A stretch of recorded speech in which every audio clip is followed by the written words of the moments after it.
যখন আদম আলাইহিস সালামকে রব্বুল আলামিন সৃষ্টি করলেন, সৃষ্টি করে তার মধ্যে রূহ দিলেন।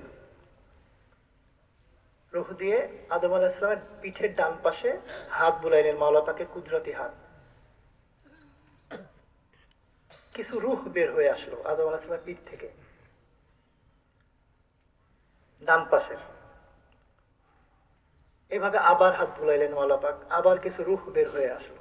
এইভাবে মাওলা পাক রব্বুল আলামিন আদম আলাইহিস সালামের পিঠের ডান পাশে তার কুদরতি স্পর্শ দিয়া কিয়ামত পর্যন্ত যত মানুষ আসবেন সকলে রূহ বের করে আনছেন। এইটা ছিল নেককারদের রূহ ডান পাশের। এইভাবে বাম পাশে মাওলা পাক হাত বুলাইলেন, বদকারের রূহ বের হয়ে আসলো। কয়েকবার হাত বুলাইলেন, মাওলা পাকই জানেন কতবার সেটা।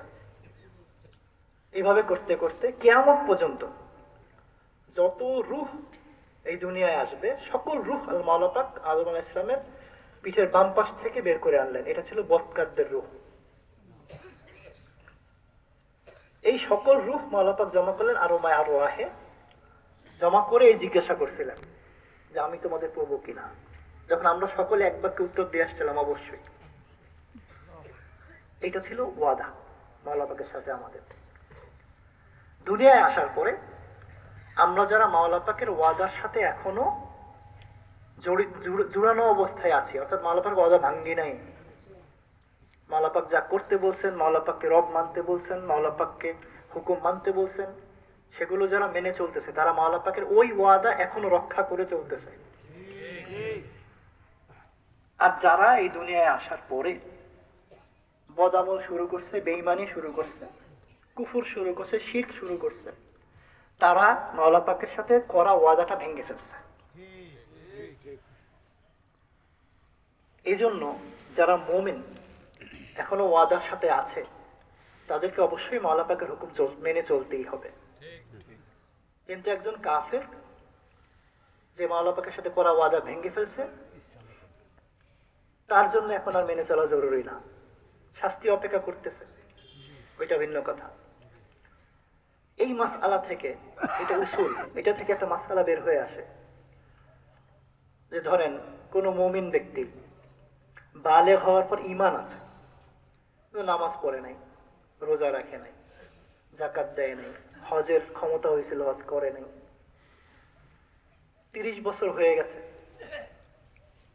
কোন এক আল্লাহওয়ালার সোহবতে এসে দাওয়াত ও তাবলীগের মাধ্যমে চরমনায়ের ময়দানে গিয়ে যে কোনো ভাবেই হোক সেই ব্যক্তি দ্বীনের বুঝ আসছে, এখন সে দ্বীনের কাজ শুরু করছে কত বছর পর? 30 বছর। এখন প্রশ্ন হইল, এই যে 30 বছর যাবত সে নামাজ পড়ে নাই, রোজা রাখে নাই, এগুলো কি আবার পড়তে হবে কি হবে না? মাসআলা বলে অবশ্যই তাকে নামাজগুলো আবার পড়তে হবে, রোজাগুলো সব কাজা করতে হবে। পক্ষান্তরে যদি একজন কাফের, যার জন্মের পর থেকে সে কুফরের মধ্যে দিয়েই বড় হয়েছে, সে যখন 30 বছর পর ঈমান আনলো, তখন কি তার এত বছরের নামাজ রোজা কাজা করতে হবে? কেন না? কেন হবে না?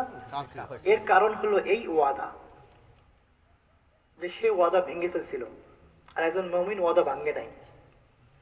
ওয়াদা না ভাঙ্গার কারণে 30 বছরের নামাজ তার পড়তে হবে, কিন্তু সে যেহেতু ওয়াদা ভেঙে ফেলছিল, আবার নতুন করে ওয়াদা করছে ঈমান আনার মাধ্যমে, আগের গুলো সব মাপ। বুঝতে পারছেন? এই জন্য একজন মুমিনকে জেলারের নিয়ম অনুযায়ী জেলখানার নাম, দুনিয়া নামের জেলখানায় থাকতে হবে। জেলখানার আরেকটা বৈশিষ্ট্য ছিল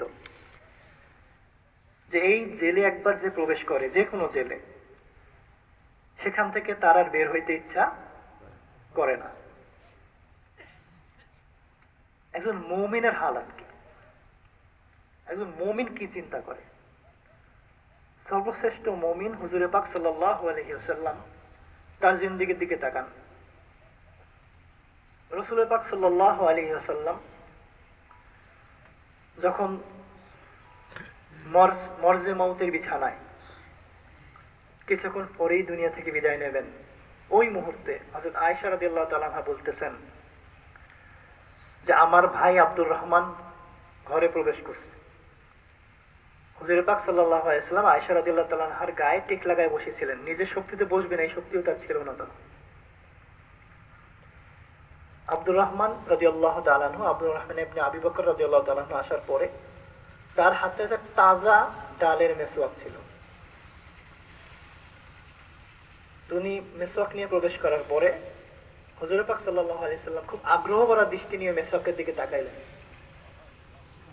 আয়েশা রাদিয়াল্লাহু তাআলা বুঝতে পারছেন, তখন তার ভাইকে বলছে মেসওয়াকটা দিতে। মেসওয়াক নিয়ে হযরত আয়েশা রাদিয়াল্লাহু তাআলা নিজের মুখে, নতুন মেসওয়াক তো তাজা, চাবায় চাবায় নরম করলেন। নরম করে হুজুর পাক সাল্লাল্লাহু আলাইহি ওয়াসাল্লামকে মেসওয়াক করাইলেন। তারপরে হুজুর সাল্লাম ইস্তেনজা করলেন। এরপরে যখন সর্বশেষ শ্বাস বের হয়ে যায়, তখন তিনি যেই শব্দটা উচ্চারণ করছিলেন সেটা হলো আল্লাহুম্মা রফিকাল আ'লা, যার মর্মার্থ হলো আল্লাহ আমাকে আপনি রফিকে আলার দলে অন্তর্ভুক্ত করেন, আলহিকনি বির রফিক আল আ'লা। যে হুজুর পাক সাল্লাল্লাহু আলাইহি ওয়াসাল্লাম যখন 63 বছরের জিন্দেগি, লক্ষ লক্ষ অনুসারী, মদিনা সহ মক্কা সহ বিরাট অঞ্চলের অধিপতি, হুজুর পাক সাল্লাল্লাহু আলাইহি ওয়াসাল্লাম কিন্তু বাদশা ছিলেন, জানেন কিনা? আমরা তো এটা জানিও না অনেকে। হুজুর পাক সাল্লাল্লাহু আলাইহি ওয়াসাল্লাম রাষ্ট্র চালাইছেন মদিনা নামে, এবং এই পৃথিবীর সর্বপ্রথম লিখিত সংবিধান হুজুর পাক সাল্লাল্লাহু আলাইহি ওয়াসাল্লামের সময় লেখা হয়েছে, মদিনা সনদ। এত বড় রাষ্ট্রের বাদশা, এত সম্মান, এত অনুসারী, সেই ব্যক্তি যাওয়ার সময় তো তার চিন্তা করা উচিত ছিল তার উম্মতরা কিভাবে চলবে, তার অনুসারীরা কিভাবে চলবে, এই রাষ্ট্র কিভাবে চলবে, এই চিন্তা করা উচিত ছিল না তার। কিন্তু সেই চিন্তা তিনি করেন নাই। তিনি মাওলা পাকের কাছে এই কামনা ব্যক্ত করতেছেন যে আল্লাহ আমাকে তুমি রফিকে আলার অন্তর্ভুক্ত করে নাও। দেখেন এই জায়গায় দুইটা বিষয়, রফিকে আলার অন্তর্ভুক্ত করার বিষয়, আর সর্বশেষ আমল কি ছিল রাসূল পাক সাল্লাল্লাহু আলাইহি ওয়াসাল্লামের? মেসওয়াক করা। মেসওয়াক করা এটা দায়মি সুন্নাত। কি সুন্নাত? সব সময়ের জন্য সুন্নাত। মেসওয়াক সাথে রাখা, 5 ওয়াক্ত নামাজের সময়, ওযুর সময় মেসওয়াক করা সুন্নতে মুআক্কাদা। এজন্য উলামায়ে কেরাম বলেন যেহেতু 5 ওয়াক্ত নামাজের সময় মেসওয়াক করা সুন্নতে মুআক্কাদা, এজন্য মেসওয়াক সবসময় নিজের পকেটেই রাখতে হবে। কিন্তু নিজের পকেটে হাত দিয়ে দেখেন তো গজনে মেসওয়াক আছে? আলহামদুলিল্লাহ। মেসওয়াকের আমল অত্যন্ত গুরুত্বপূর্ণ একটা আমল, সাথে সবসময় মেসওয়াক রাখবেন। 5 ওয়াক্ত নামাজের ওযুর সময় মেসওয়াক করবেন, সুন্নতে মুআক্কাদা। রাসূল পাক সাল্লাল্লাহু আলাইহি ওয়াসাল্লাম বলেন লাউলা আন আশুক্কা আলা উম্মতি লা আমারতুহুম বিসওয়াক ইনদা কুল্লি সালাহ। যদি আমি আমার উম্মতের উপর প্রচন্ড কষ্ট হয়ে যাবে এটা না ভাবতাম, তাহলে আমি মেসওয়াক ফরজ করে দিতাম। এত গুরুত্বপূর্ণ একটা আমল মেসওয়াক, আমরা সেটা করি না ঠিক মতো। তো সর্বশেষ কথা ছিল রফিকে আলার সাথে মিলে যাওয়ার বাসনা। রফিকে আলা কি? দেখেন রফিকে আলার অন্তর্ভুক্ত 3 সত্তা। কয় সত্তা? এক হলো মালাইকা মুকাররাবা। মালাইকা মুকাররাবার ব্যাখ্যা দেব আমি।